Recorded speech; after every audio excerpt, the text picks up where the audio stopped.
강의는 이제 실제계가 뭐냐, 상상계, 상징계, 실제계가 있는데 그 실제계에 대해서 좀 더 성서와 연결해가지고 알아보도록 하겠습니다. 그 실제계라고 하는 거는 이제 성경에서 말할 때는 하나님 나라, 하나님, 이것이 실제계예요. 하나님 아버지, 하나님 나라. 사실은 이게 다 같은 거예요. 그게 실제계인데, 그 실제계와 그 태초의 인간, 원형 인간은 그 소통을 할 수가 있었습니다. 그 실제계를 직접 경험할 수 있었다는 거예요. 태초의 원형의 인간은. 근데 지금은 왜 그 소통이 안 되느냐? 그 소통의 능력이 또는 소통의 수단이 퇴화가 되었기 때문에 그렇습니다. 퇴화가 됐다는 얘기는 흔적만 남아있고 다 없어졌다는 얘기예요. 그러니까 이제 그 굳이 비유를 얘기하면 요한복음의 태초에 말씀이 있었다, 이렇게 얘기하고 있습니다. 태초에 말씀이 있었다. 그 중국어 성경으로는 태초 유도, 도가 있었다, 이렇게 써 있어요. 그러니까 그 태초의 말씀이 그 실제계와의 소통 수단인데, 그것이 사람들이 가지고 있었다는 겁니다. 근데 지금은 그런 말이, 그런 태초의 말씀이 아니라는 거죠. 그럼 태초의 말씀이 어떤 걸까? 이걸 한번 제가 상상을 해봤어요. 상상을 해보니까 이런 거, 우리 정신분석학에서 나오는 개념과 제가 연결시켜 봤다는 겁니다. 정신분석학에서 대상관계 이론에 엄마와 아기의 관계에서 특히 아이가 말을 배우기 이전, 태어나자마자 한 3개월까지라고 보통 말할 수 있습니다. 그 기간에는 엄마와 무엇으로 소통을 하는가? 말로 소통을 하는 게 아니죠. 그 애기들 키워보셨으니까 아실 것 같은데, 백 선생님 뭘로 소통을 합니까? 애기하고 뭐 표정 또는 뭐 또는 울음, 그리고 뭐 이렇게 애들이 그때는 일어나지 못하고 누워 있고 그렇지만 그냥 아는 것 같아요. 그냥 아는 거예요. 에? 맞아. 그냥 안다 이 말이에요. 그 생모인 경우에 특히 다른 사람은 그거 몰라요. 그 아이의 필요가 뭔지 몰라. 그 아이도 그 시선에, 자기의 모든 시선의 집중이 엄마한테 가 있습니다. 그러니까 한 몸이야.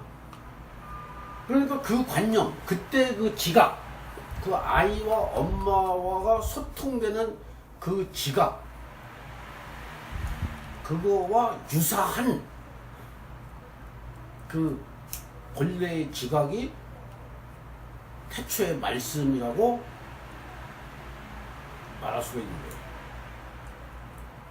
원형의 인간은, 태고적의 인간은, 타락하기 전의 인간은 그것이 살아 있었다는 겁니다. 언어 이전의 태고적 인간, 역사시대 이전, 기록을 할 수도 없고 말도 이렇게 여러 가지 세계의 언어로 분화되기 이전 그 태초의 말씀, 그것이 원형 인간들이 가지고 있었던 관념 또는 지각이었다는 겁니다. 그러니까 그것이 살아나서 발휘가 됐던 예수는 하나님 안에 내가 있고 내가 하나님 안에 있다. 또 빌립에게 나를 보았으면 하나님 아버지를 본 것인데 왜 아버지를 또 보여달라고 하느냐, 이런 말을 할 수가 있었던 거라 이거죠. 그 예수를 보고 하나님의 형상이다, 원형 인간이다, 이렇게 얘기를 했던 것이고, 요한도 태초에 말씀이 있었는데 그 말씀이 인카네이션, 육신이 돼서 이 땅에 나타났다. 그래서 그 예수를 만나니까 그 생명 그 자체를 내가 보고 듣고 손으로 만졌다, 이렇게 자기의 경험을 얘기할 수 있었다는 거죠. 그 태초의 말씀이 이렇게 기록으로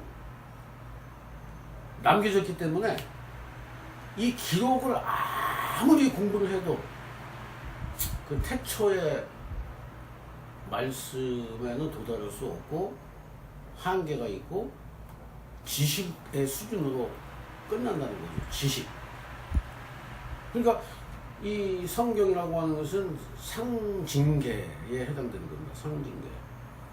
그러니까 여러분들이 알고 계실지 모르지만은 이 천주교에서는 성경이 성경 위에 공의회가 있어요.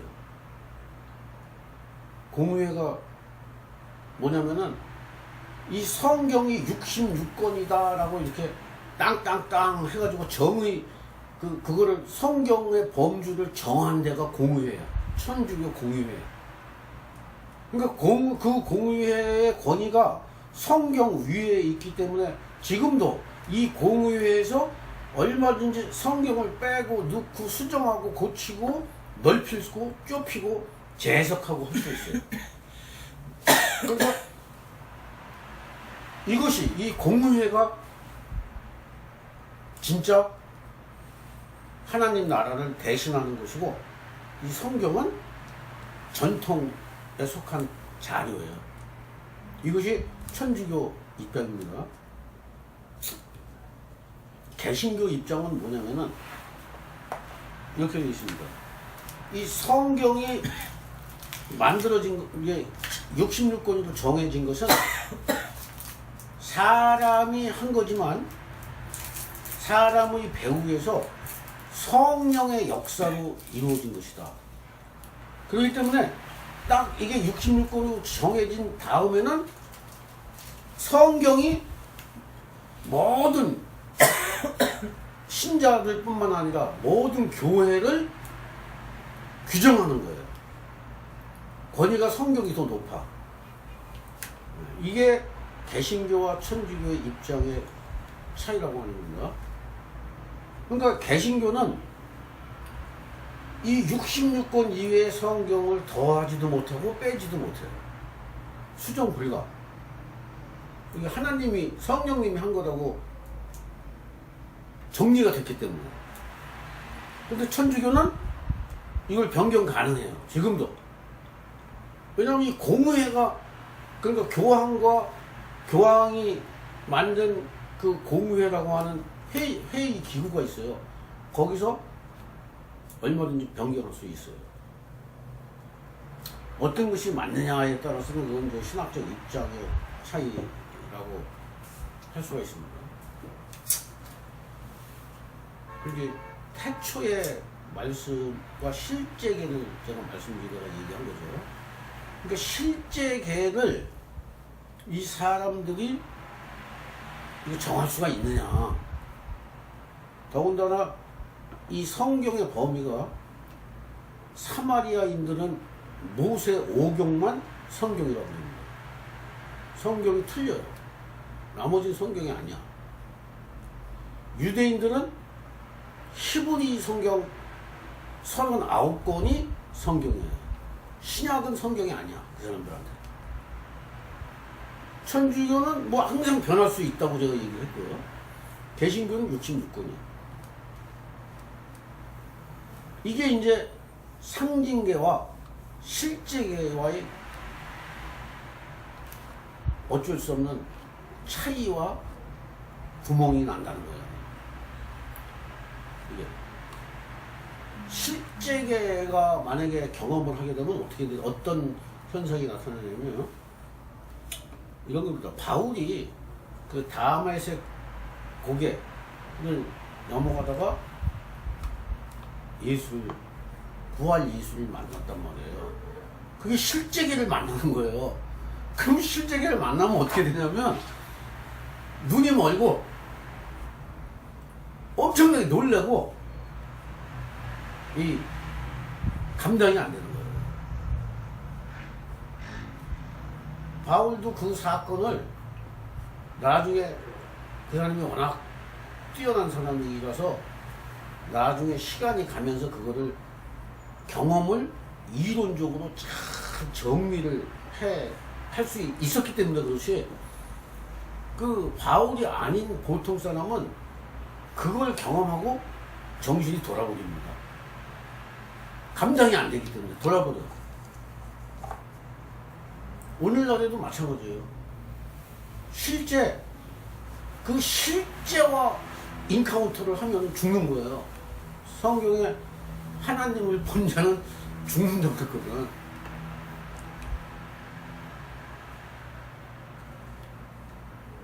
하나님을 보면 죽어요.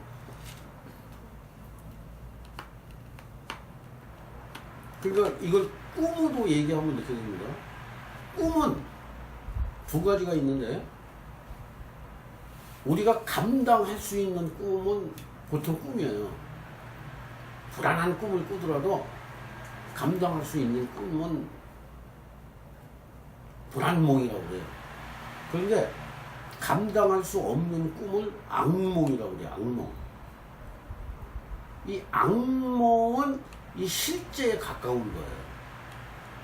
실제다 이렇게 말할 수는 없지만 실제에 가까운 거예요. 악몽. 악몽은 악몽을 꾸잖아요. 그러면은 잠을 깨게 되고 두렵든지 감당할 수 없는 두려움이 있든지 어떤 놀라움에 사로잡히게 되는 겁니다.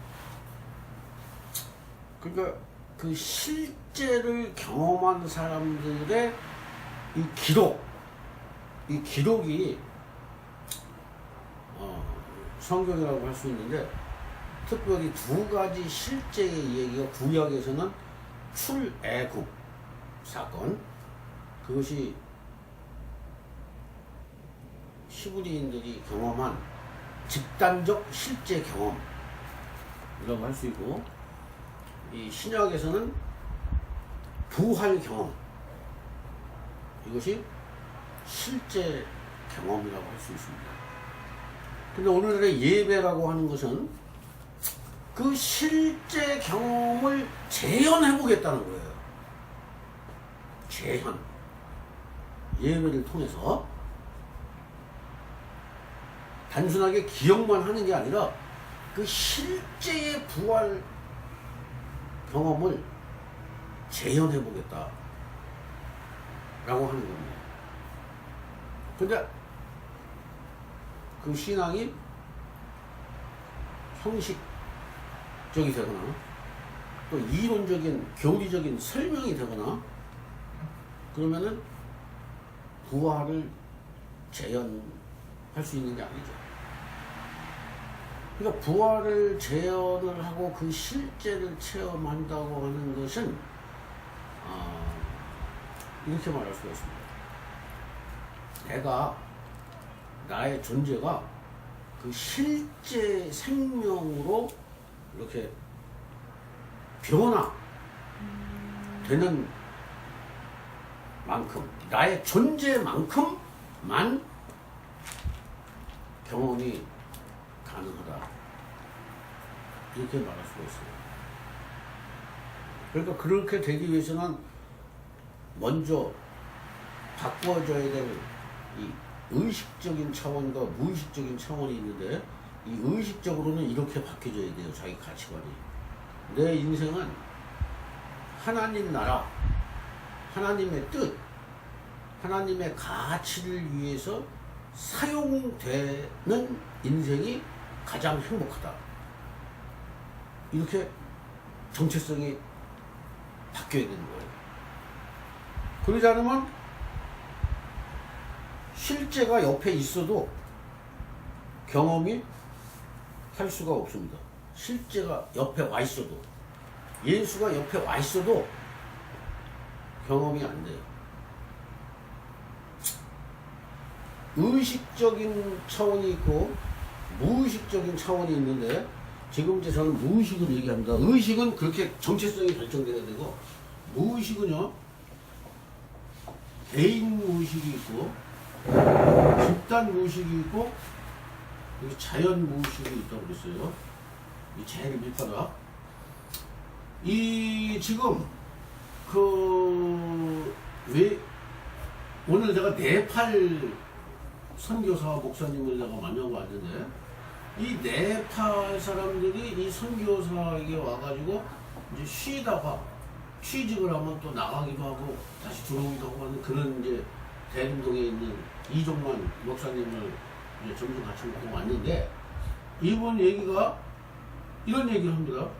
6개월 동안, 어떤 사람은 뭐 금방 나왔다고도 하지만 좀 긴 사람은 6개월도 있는데요.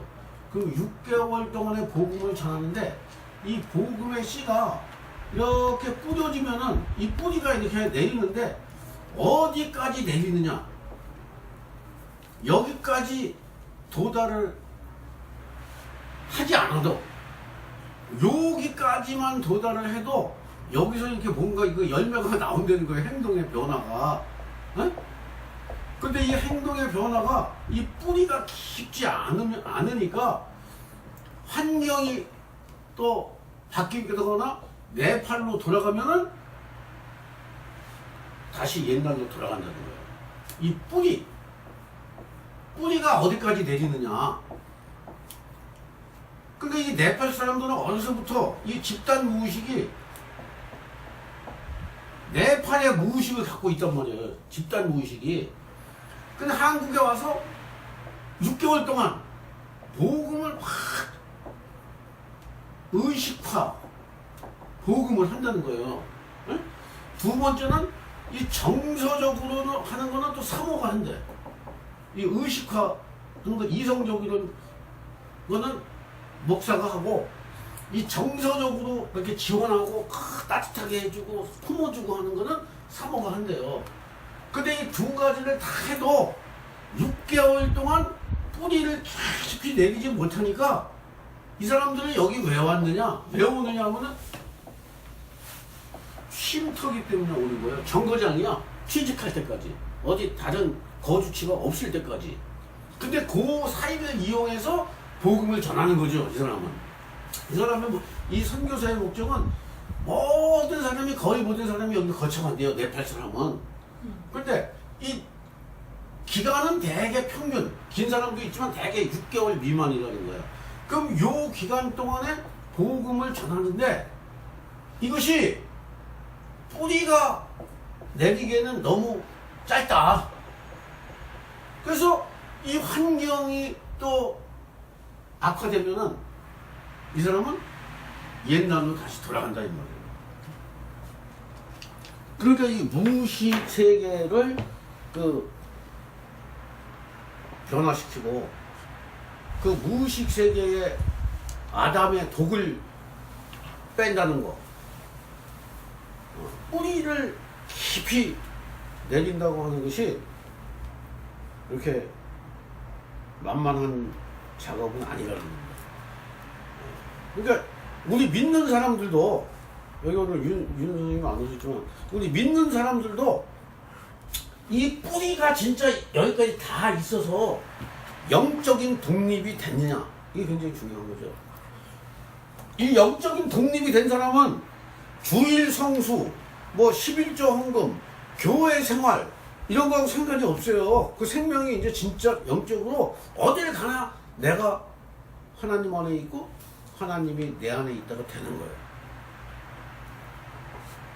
근데 그렇지 않은 사람은 가능하면 자주 예배를 드리고 성경을 보고 또 힘을 얻고 좋은 사람을 만나고 그룹으로 모이고 이렇게 해야 된다는 거예요. 왜냐하면 그 뿌리가 더 깊이 박히지 않았으니까. 바로 그런 걸 얘기하는 겁니다. 그래서 이 세상에는 세 사람의 종류의 사람이 있는데, 하나는 죽은 사람. 이 죽은 사람은 소망이 뭐냐? 인정 욕망이 자기 삶의 궁극적 목적이 되는 거예요. 인정 욕망. 남한테 인정받고 싶어. 그 다음에 두 번째 사람은 산자. 살아있는 자인데, 이 사람은 온전한 생명이 되고 싶어. 근데 이거보다 더 높은 수준의 사람은 살리는 자인데, 이 사람은 주님께 사용되는 그 자체로 만족하는 사람이에요. 이 세상에 세 종류의 사람이 있습니다. 다른 사람에게 인정받고 싶은 사람. 두 번째, 온전한 영생이 뭔가, 영생을 얻고 싶은 사람. 세 번째, 주님께 하나님 나라에 사용되고 싶은 사람. 이렇게 세 종류의 사람이 있다고 하는 겁니다. 그 세 종류의 사람을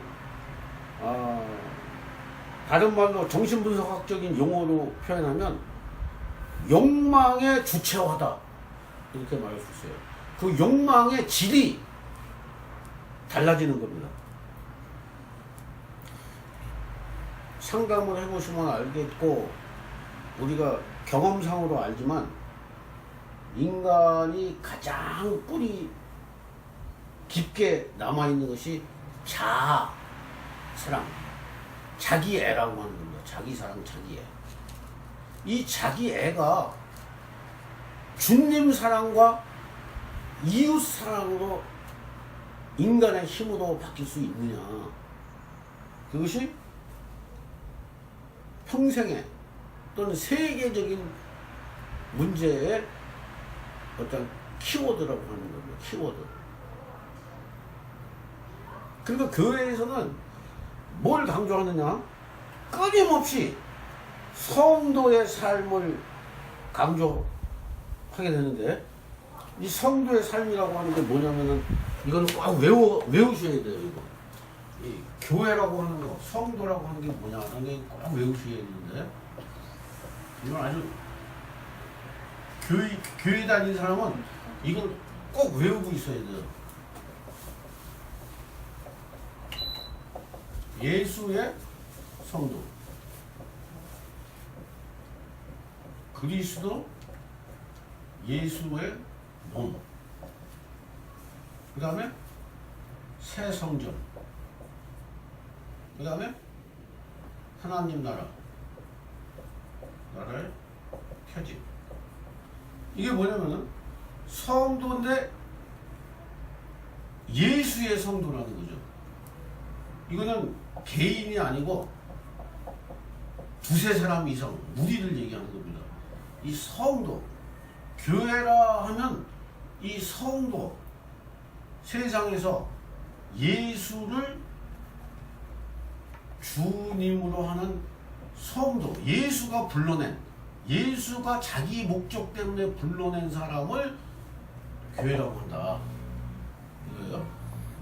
그 다음에 예수 그리스도의 몸은 머리가 예수고, 이 머리가 시키는 대로 하는 그 수능, 이걸 먼저 분별해야 되겠죠. 누가 어떤 얘기가 예수가 한 얘기냐를 분별해야지 그 머리가 시킨 대로 수능할 거 아니에요.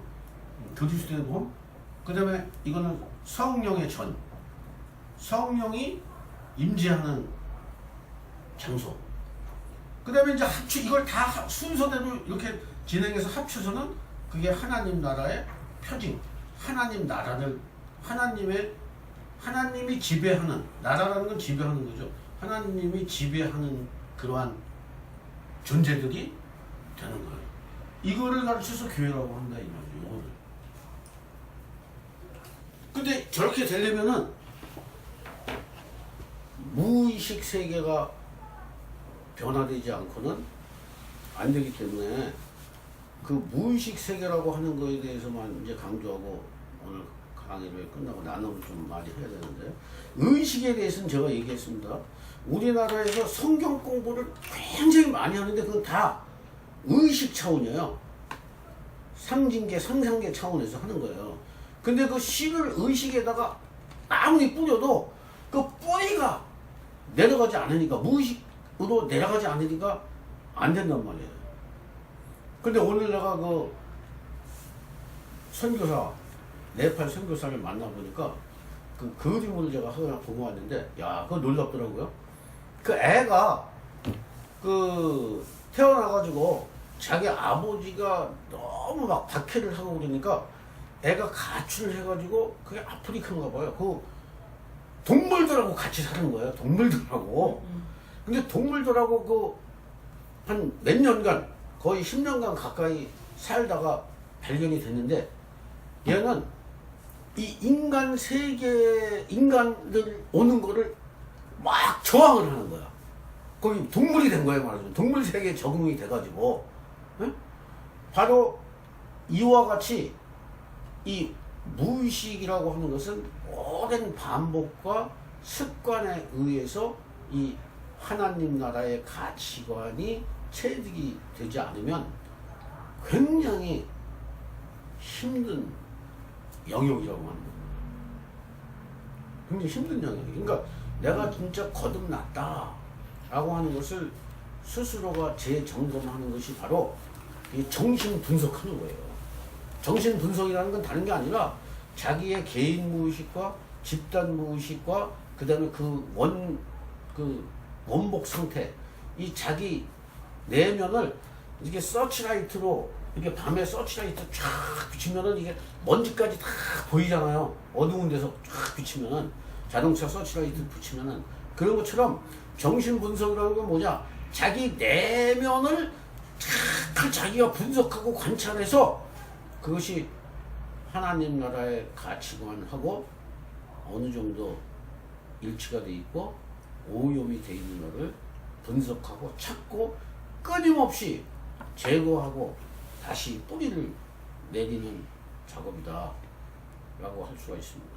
이제 그렇게 그런 작업을 하는 것이 교회가 되고 만남이 되고 그걸 즐거움으로 알아야 되는 거예요.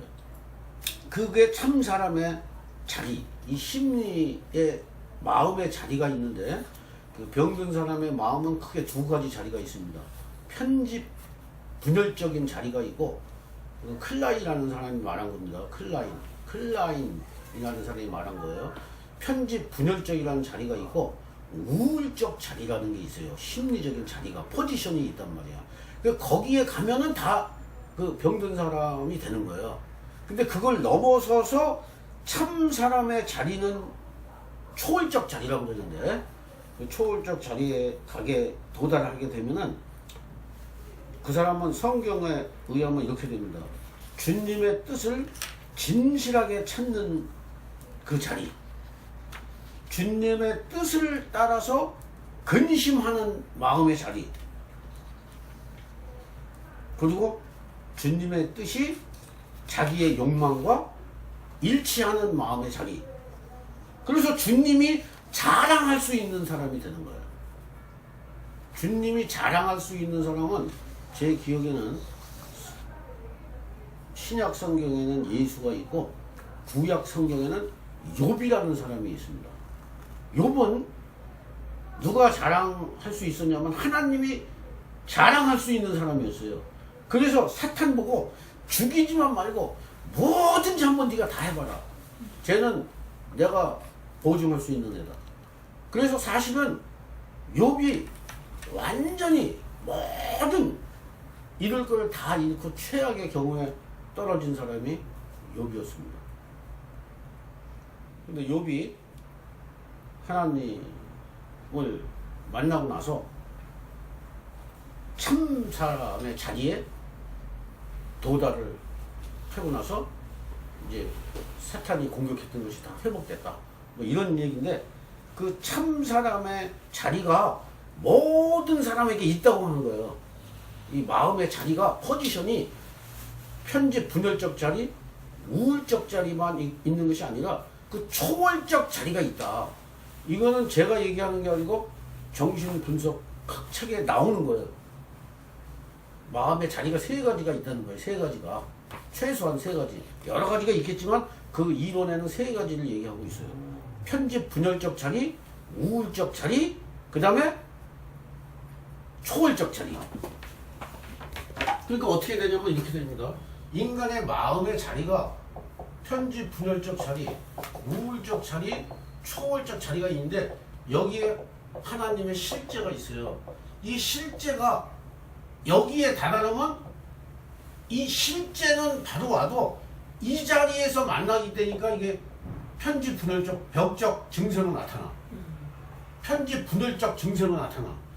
이 자리에 만나면 우울적 증세가 나타나요. 근데 이 초월적 자리에 나타나면 여기에 도달하면은 달라진다. 사람의 마음은 변동을 하는데 여기를 왔다 갔다 한다는 거예요. 여기를 왔다 갔다 해요. 어렸을 때는 아주 어렸을 때는 주로 여기에 있어요. 여기에 있다가 여기로 이렇게 발달을 해. 근데 어른이라고 해서 일로 안 가는 게 아니에요. 상황이 나빠지면 다시 여기로 가. 이게 막 사람이 화가 나고 분노가 나고 물불 안 가리고 막 집어 던지고 때리고 이런 사람들은 여기에 있는 거예요. 편집 분열적 자리. 아까 우리 잠깐 옆에 여기 사장님이 막 그 소리도 막 그러죠. 여기 있는 거예요. 마음의 자리가 여기 있는 거다. 그래서 좀 조용해지면 이쪽으로 좀 옮기고 있는 거고. 그런 거예요. 어? 그러니까 이 마음의 자리가 여기에 도달해서 딱 평안을 누리고 있는 사람, 그 사람이 이 실제와 교통이 되는 사람이다 이 말이에요. 오늘 여기까지 하겠습니다.